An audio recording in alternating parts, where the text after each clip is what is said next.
Hello and welcome. My name is Renee. I am here as a host and in an offering with Embodied Astrology. It is Saturday, April 20th.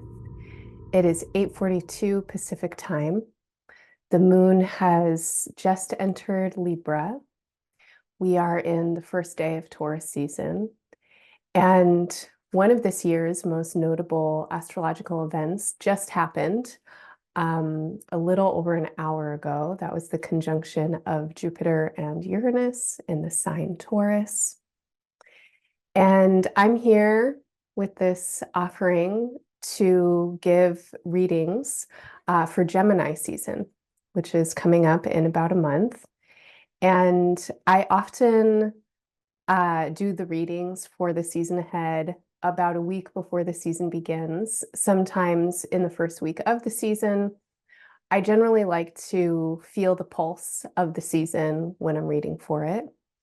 But this year, 2024, is a year that asks us to disrupt our normal, shake up our rhythms, and change our patterns and habits, especially when it comes to changes that we can make by choice that help to liberate us inside of our lives in order to experiment and try new things. And so that's something that I'm doing. And for those of you that have been following Embodied Astrology for a while, you know that the first couple of seasons of the year, Capricorn through Aries season, I pre-recorded in your 2024 year ahead extended readings. Those readings are quite extensive. They're about 3 to 4 hours each. The first hour is a channeled reading for your sign with a divination based on your astrology for 2024.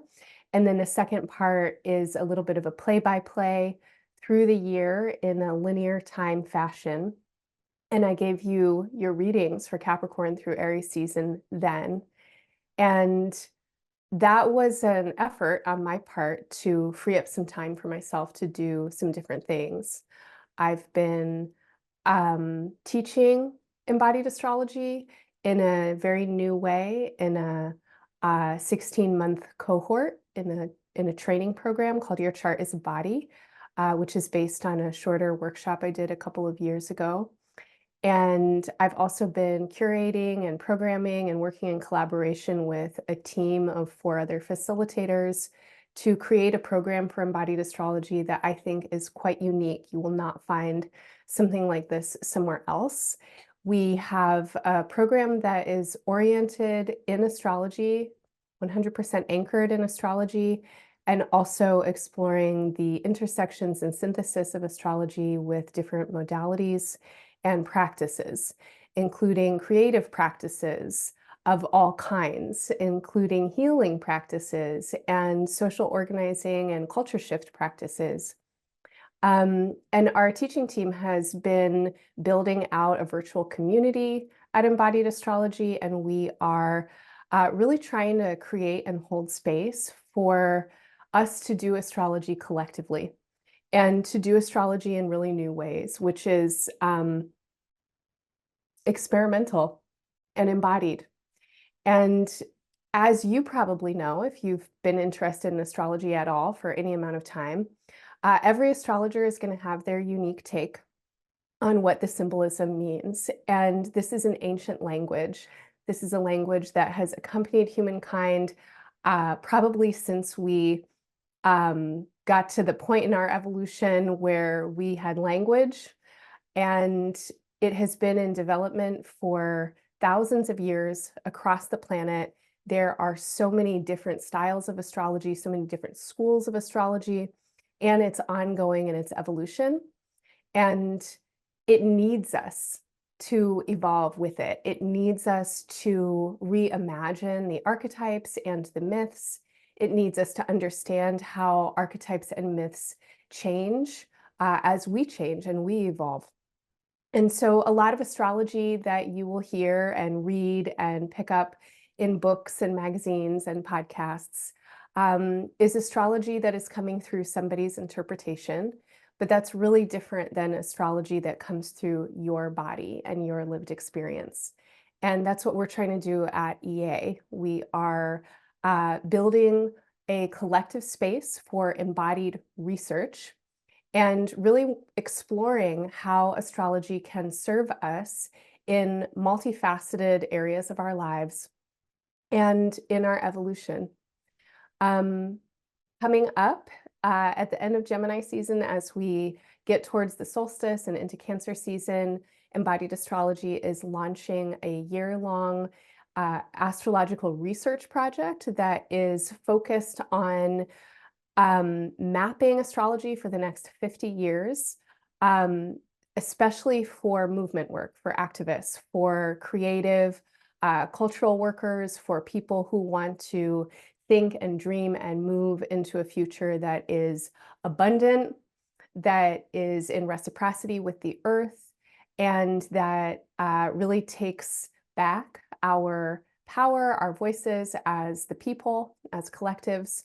And that's going to be a participatory research project, and we invite you to come be a part of it if you would like. And over the course of 2024, we have a lot going on, and I am excited to tell you a little bit more about what's coming up in your Gemini season ahead readings. I'm going to drop in little bits about our upcoming events throughout the horoscopes. The last thing that I want to say is if you want to hang out in person and do astrology with me and my colleague, Ramon Gabrieloff Parrish, and his partner, Michelle Gabrieloff Parrish, the three of us are going to be co-facilitating an on-land retreat in Colorado at the Eco Dharma Center, which is in the mountains, not far from Denver, Boulder, Colorado. And over the course of a long weekend, we are inviting you to come and join us to tune in with our bodies and the earth and the stars, and to feel into the ways that astrology intersects with community building and culture shift, and how environmental embeddedness and deep listening through our bodies and through symbolism with astrology can actually weave into our lives in really practical and powerful ways. So if you want more information about that retreat, the Body of Stars retreat, it's the last weekend of October, or any other EA offerings, definitely head over to embodiedastrology.com, where you can find everything, and whatever platform you happen to be tuning in with this broadcast on, you can also look at the show notes for specific links. So this is an introduction to your Gemini season readings, and I'm going to give readings for each of the 12 signs, and this is an offering to each of you, however you identify. Definitely would encourage you to listen or watch for your sun, rising, and moon signs if they happen to be different. If you don't know your signs, you can always head over to astro.com, where you can get a free chart. All you need is your birth data. But first, before I get into that, I just want to give you a couple of highlights for Gemini season, because in Gemini season, we have a really exciting event coming up, which is the planet Jupiter moving into the tropical sign of Gemini.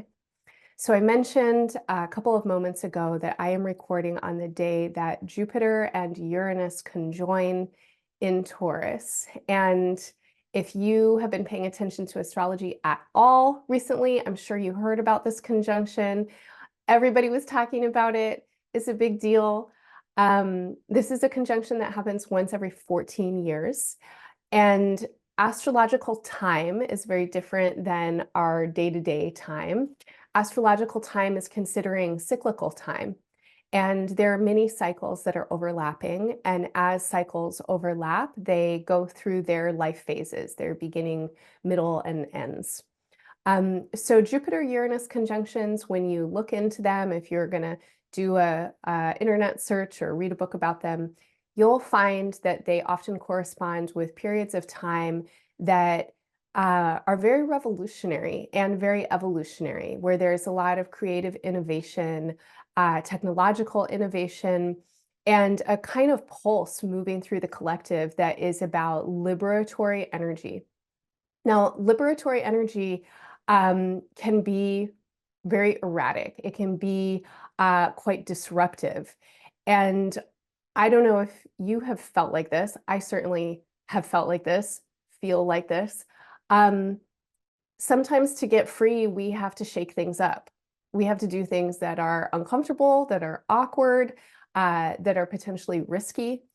And if we are not doing that for ourselves, life has a way of conspiring to do that to our lives, to shake things up, to make things feel untenable for some reason or another.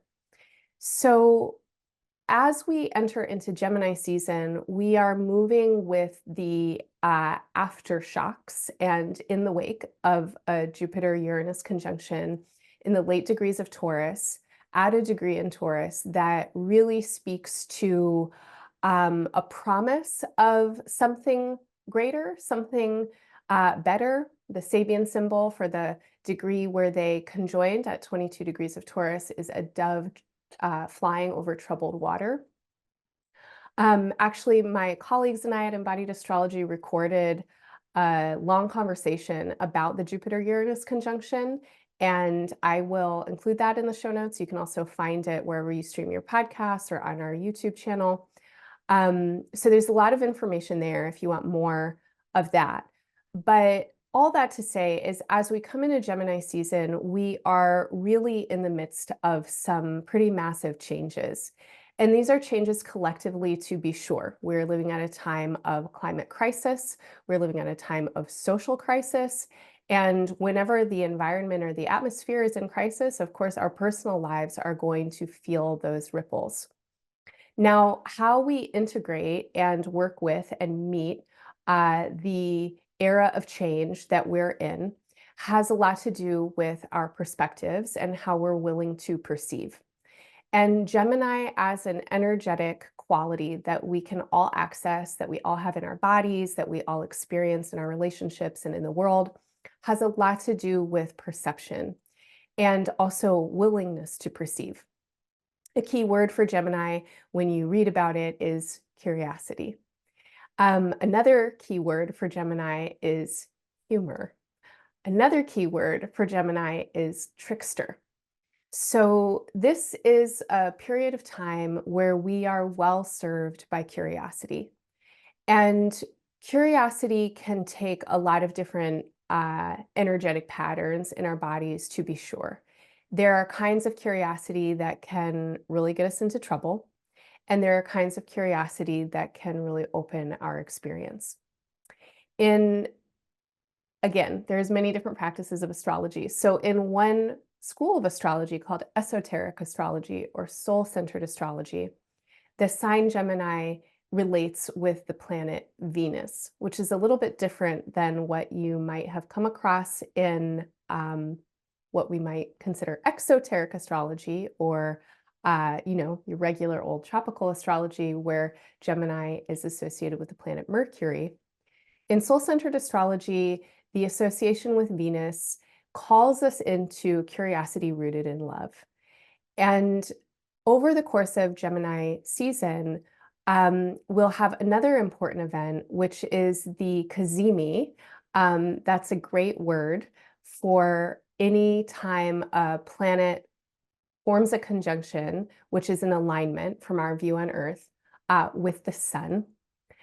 So there will be a Venus cazimi, a Venus-Sun conjunction on June 4th. And this is the kind of reflected half, or the echo follow-up to Venus's retrograde. Last year, if you remember, Venus was retrograde in Leo. And during the solar conjunction, we have an opportunity to really tune in with the truth of our hearts. And there are some important messages that are coming through around this time, and I'm going to get into them for each sign more specifically. But the way that I read these messages is that we have to expand our curiosity from a place of love. And that, first and foremost, I think has to travel internally. To know that we can give ourselves the grace of questioning, why? Why is this happening? Um, I don't know about you, but a lot of times for me, that feels really hard. I can definitely engage in judgment and criticism of myself and a fair amount of negative self-talk if I'm not doing X, Y, or Z the way I think X, Y, and Z should be done. And a lot of times I'm not doing X, Y, or Z the way X, Y, or Z should be done because I actually need to do something else, or I need to do it a different way, or I'm having a deeper need that is preventing me from doing whatever I think I need to be doing. And if I try to bypass that, if I ignore it, if I suppress it, if I beat myself up about it, chances are good that whatever I'm doing is going to be diminished in its quality. I might be half present and distracted. I might be irritable. I might come to something in a way that has me preoccupied and actually wanting to be somewhere else. My energy may be off. I might not be relating in the ways that I want to relate. I might hurt myself. I might end up wasting a whole bunch of time, and on and on and on like that. So, first and foremost, I think that this is a period of time that calls us to get curious about what's happening, what's going on inside. Can you feel how you're feeling? Um, those of us that live in a kind of dominant culture of capitalism, of productivity, of white supremacy, of a mindset that has us thinking more about our external actions and our internal state or relational qualities, we're going to probably need to learn to listen more deeply. And listening more deeply is very supported when we tune in with our bodies. And this is one of the significations of Venus, is the sensory sensual realm. And listening more deeply is also really supported when we tune in with the relational field. And the relational field is everywhere. We're in relationship to all the directions, to all the elements, and to all the beings that we share space with, whether they are known or unknown, seen or unseen, felt or unfelt. And so, listening as a deep bodily and spiritual practice can serve us so well anytime, but especially as we move into Gemini season and as we move into a year of Jupiter's presence in Gemini. Now, Jupiter is considered to be in not its favorite place when it's in Gemini. Gemini is the sign that's opposite to one of Jupiter's homes in Sagittarius and square to its other home in Pisces. Mercury and Jupiter are the two rulers or the emissaries of all of the mutable signs. And so they are both very important energies when we're thinking about change and adaptability and learning and growth. But they do really different things. They have really different functions. And astrology, as the brilliant, creative, symbolic language that it is, positions our planetary ancestors as symbols for different parts of our own beings and parts of our own experiences. So Jupiter is positioned as the part of our beings that we might tune in with as our wise guides, as the parts of us that are our best inner teachers, that can see the big picture, that can move towards the best and the biggest and the most generous outcomes. Gemini as a sign is a Mercury ruled sign. It's a sign that likes a lot of options. It's a variable kind of place. As I mentioned before, some key words for Gemini are curiosity and humor and trickster. So humorous trickster energy that's really curious can get into a lot of trouble. And Mercury doesn't mind this at all. But our wise guides and teachers sometimes can get a little flustered when they get really distracted. And so depending on your chart placements, and this is going to be different for everybody, and it depends more on your natal chart than on your sun, moon, or rising signs. It's not necessarily something that I would be able to read in a general horoscope. But depending on your natal chart, this transit may feel more or less fragmenting or distracting for you. As a kind of general quality, Jupiter in Gemini can have some trouble focusing. It can have trouble orienting towards the point. And the point, like the big picture, the best and biggest outcome, is something that a lot of us often want. But this is a period of time when it's just simply not available. And what is available are many different possibilities. There are infinite roads that we could take right now. There are roads that will lead to total suffering and destruction, and roads that might lead to utopia and bliss. And there are a gazillion roads in between that lead to all kinds of different directions. This energetic pattern of Jupiter in Gemini is highly intelligent. There is a lot of capacity to gain and gather information, but sometimes an abundance of information is overwhelming, and we might not know what to do with it, and it could feel confusing or perplexing or produce anxiety. An abundance of information can also produce conflict and opposition. And that is something that Jupiter in Gemini definitely signifies, is conflict and opposition. We're living at a time when there is an abundance of conflict and opposition. This is a very divisive time on planet Earth. I choose to see this time as amplifying and enlarging divisions for a purpose. And the purpose is creativity and diversity. We have never, in our human consciousness and evolution, lived at a time when people from so many different walks of life, from so many different cultural backgrounds and political views and languages and social locations and identities have as much access to each other as we do presently, especially through the internet and through channels of technology and media.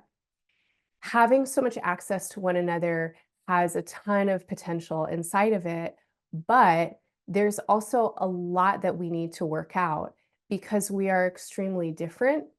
And inside of our differences are lineages of histories and harms and impacts and oppressions and all kinds of things that many of us don't even know about or have forgotten or see it one way while another person or another group of people see it another way. I choose to believe that we as a species and as a consciousness are moving towards a experience of more coherence in a global and collective way. In order to get to that coherence, there needs to be a massive amount of healing. And there also needs to be an up-leveling of listening capacity.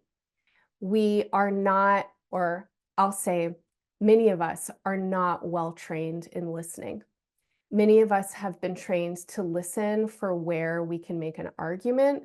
Many of us have been trained by people who don't know how to listen and will meet our curiosity or meet our genuine sensations with belittlement or with punishment or violence. Many of us have deeply embedded reactivity inside of our bodies when we are encountering information that might run contrary to our own experience.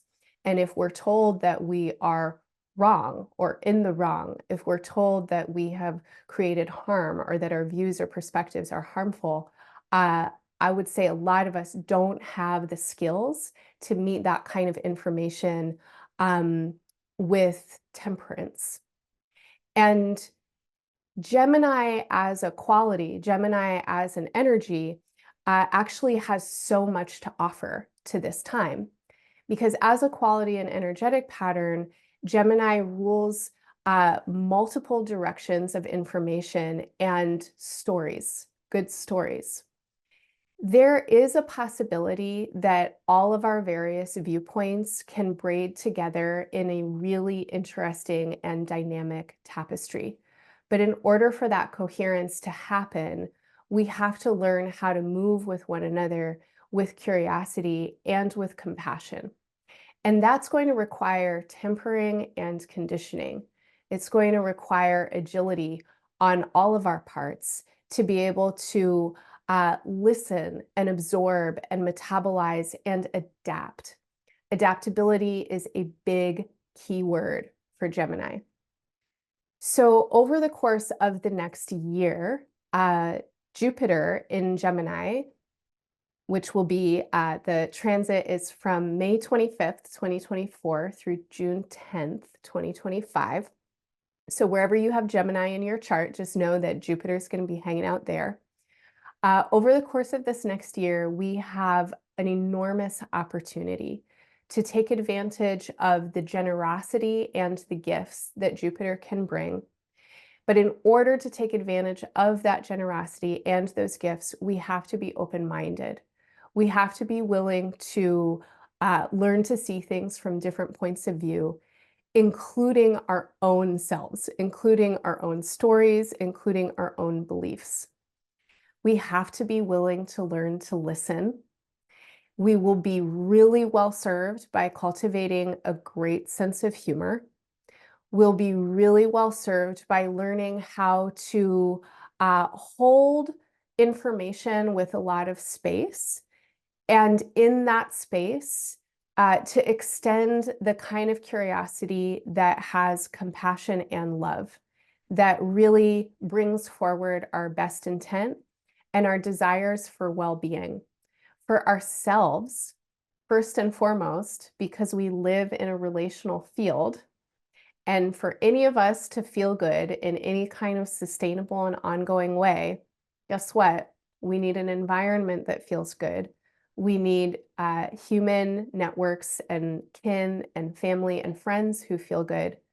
And we need all of the beings that allow for human beings to feel good, the plants, the animals, the clouds, the rivers, the mountains, the streams. We need those beings to be healthy and well as well. So when we can come to our lives with a sincere desire to feel good in a way that understands and keeps in mind that we are interconnected and relational, and that each of us as individuals yearning to feel good can be an offering to the whole when we extend ourselves and ask why. What's your experience been about? What are you grappling with? What are you learning about? What's your perspective on this? Instead of trying to jump to an answer or jump to a fix, if we can really invest ourselves in curiosity and understanding, seeking understanding of what has happened, how did we get here? How is it over there where you are? How is it over here where I am? How might we find connection with one another? If we can really invest ourselves in ideas of mutuality and exchange, these are big values for Gemini. Another great word for this is reciprocity, that all of us have something to bring. All of us have something to offer. All of us have gifts. All of us have talents. All of us have valuable perspectives.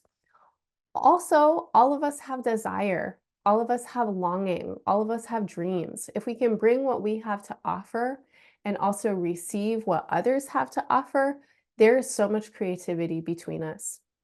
Gemini is not an energy that seeks homogeneity or sameness at all.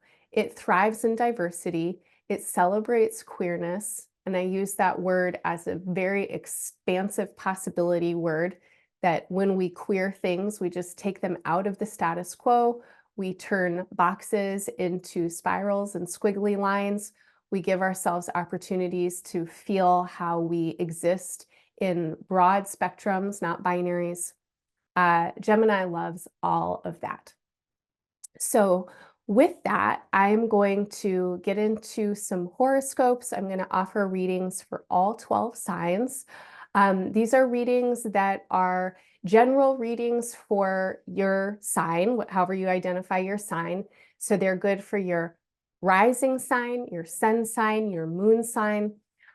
If you happen to know all of your chart placements and you have some curiosity about, let's say, your Venus placement or your Jupiter placement, you can also listen to those signs if you happen to know where your planets are. These readings are also timeless. So if you happen to stumble upon them and it's not Gemini season and it's another season or another year, there might still be something here for you. If you enjoy this work, please share it with your friends. Please like and comment and subscribe. And if you have a little coin to share, your one-time and recurring donations are super appreciated and sustain the production of this work. And definitely check out Embodied Astrology. We have so much going on. We have memberships, we have classes, we have workshops, we have study groups. It's a great place to come and be curious and queer.